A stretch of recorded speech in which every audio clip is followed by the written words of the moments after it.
السلام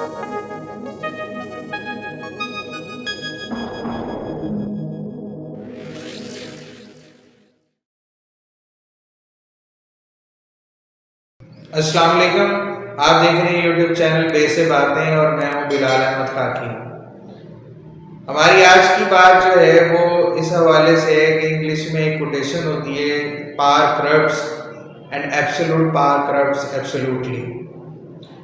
تو اس میں ایک نقطہ ہمیں یہ سمجھ آتا ہے کہ جب کسی بھی انسان کے پاس طاقت آتی ہے تو وہ اس کو کرپٹ کرتی ہے، اسے خراب کرتی ہے، اس سے اس کے اندر ایول سائڈ جنم لینے لگتی ہے، ایول سائڈ زیادہ پاورفل ہونے لگتی ہے، اس کو بڑا سپورٹ ملتی ہے۔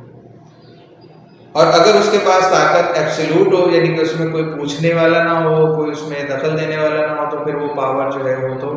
بالکل ہی کرپٹ کر دیتی ہے۔ مگر میرا نقطہ نگاہ یہ ہے کہ ایک پاور کی ایک شکل جو ہے وہ فریڈم ہے۔ جب ہم کسی سے آزادی چاہ رہے ہوتے ہیں، کسی معاملے میں بالکل آزادی چاہ رہے ہوتے ہیں، تو وہ ان دا اینڈ ایکچولی یہ ہوتا ہے کہ ہم وہاں پہ بھی پاور چاہ رہے ہیں۔ نارملی لوگوں کا یہ ماننا ہے کہ پاور سے مراد یہ ہے کہ جب کوئی عہدے پر ہے، کسی اختیار میں ہے اور وہ آپ پر روب رکھتا ہے یا آپ پر اختیار رکھتا ہے، تو اس کا مطلب ہے کہ وہ پاور جو ہے وہ انسان کو کرپٹ کرتی ہے۔ میرا یہ ماننا ہے کہ وہ پاور جس میں آپ سے کوئی پوچھنے والا نہ ہو، وہ بھی آپ کو کرپٹ کرتی ہے۔ اور اس کی ہمارے معاشرے میں بہت ساری مثالیں ہو سکتی ہیں، لیکن اگر میں فیملی کے حوالے سے دیکھوں تو عام طور پہ بچے جو ہیں وہ جو کہ شروع میں چھوٹے ہوتے ہیں، تو اس وقت ان کے اوپر ان کے والدین کی یا سوسائٹی کے بڑے لوگوں کی پاور جو ہے وہ انفلوئنس کر رہی ہوتی ہے۔ تو انہیں بہت سارے معاملات میں اپنے بڑوں کی اجازت لینا ہے، ان سے پوچھنا ہے، اس کے بعد ہی وہ کوئی کام کر سکتے ہیں، کہیں آ جا سکتے ہیں، کہیں دور جانا ہے تب بھی، کوئی بڑی انویسٹمنٹ کرنی، کوئی ڈیسیژن کرنے تب بھی ان کو ان کی پاور سے اجازت لینا ہوتی ہے اپنے سے جو ان کے پاور میں ہے۔ لیکن اس کے برعکس جب وہ بڑے ہو جاتے ہیں اور وہ خود مختار ہونے لگتے ہیں اور آزاد ہو جاتے ہیں، تو ایسے میں کیا ہوتا ہے کہ وہاں پر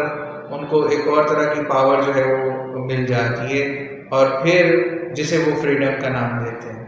چاہے وہ فریڈم اپنی زندگی کو اپنے طور پہ جینے کا ہو، اپنے فیصلے کرنے کا ہو، یا کچھ بھی۔ تو یہ جو فریڈم جو ہے، جو کہ پاور کی ایک دوسری شکل ہے، یہ ان کو کرپٹ کرنے لگتی ہے، کہ پھر وہ ایسی چیزوں میں الجھنے لگتے ہیں کہ جو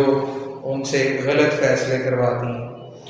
تو بہترین تو پھر چیز یہ ہے کہ کہیں نہ کہیں پاور کے اندر پاور کو ایکسرسائز کرنے کا کوئی نہ کوئی ماڈیول، کوئی نہ کوئی طریقہ ہمیں سکھایا جانا چاہیے۔ مجھے یاد پڑتا ہے کہ برٹرینڈ رسل اپنی کتاب میں لکھتے ہیں کہ فریڈم کو صحیح طور پر سویلائزڈ وے میں انجوائے کرنا جو ہے، یا اس فریڈم کو صحیح یوز کرنا، یہ سویلائزیشن کی ایک بہت بڑی کائنڈ ہے، بہت بڑی شکل ہے۔ یعنی کہ ایک مہذب انسانی جو ہوتا ہے وہ اپنی فریڈم کو بھی صحیح استعمال کر سکتا ہے۔ فار ایگزامپل ہم دیکھتے ہیں ہمارے ہاں ارد گرد کہ لوگ آزادی کا نعرہ لگاتے ہیں کہ جی میری مرضی، میں جیسے چاہوں میں ویسے رہوں، لیکن اسی آزادی کے اندر جیسے چاہے وہ کسی 14 اگست کے جشن کے اوپر سائلنسر سے وہ بانسریاں نکال کر اونچی آواز میں بائک چلانے کی آزادی ہو، یا شادی بیاہ کے اوپر محلے کے اندر بڑے بڑے ڈیک بجانے کی آزادی ہو، یا کچھ بھی، یہ آزادی جو ہے یہ ایک پاور کی خوفناک شکل بننے لگتی ہے اگر اس آزادی پہ کوئی روک ٹوک نہ ہو۔ تو اگر روک ٹوک کا لفظ زیادہ سویر ہے تو اس کو آپ یوں کہہ سکتے ہیں کہ اس پہ کوئی نہ کوئی تھوڑا بہت چیک اینڈ بیلنس ہونا چاہیے کہ جو اس کو ریگولیٹ کرے، اس کو ماڈریٹ کرے۔ ادروائز پھر کیا ہوگا؟ پھر وہی سائیکل شروع ہو جائے گا،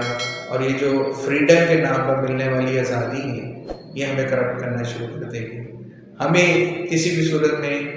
پاور کی کرپٹنگ انفلوئنس سے بچنے کی کوشش کرنی چاہیے۔ اور یاد رہے، میں بارہا کہتا ہوں کہ انسان کے ذمہ صرف کوشش ہی ہے،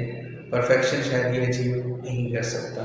اس پہ غور کیجیے گا، اگر میری کوئی بات بری لگی ہے تو معذرت چاہتا ہوں۔ انشاءاللہ ملتے ہیں نیکسٹ ولاگ میں جلد ہی، تب تک کے لیے اللہ حافظ، تھینک یو۔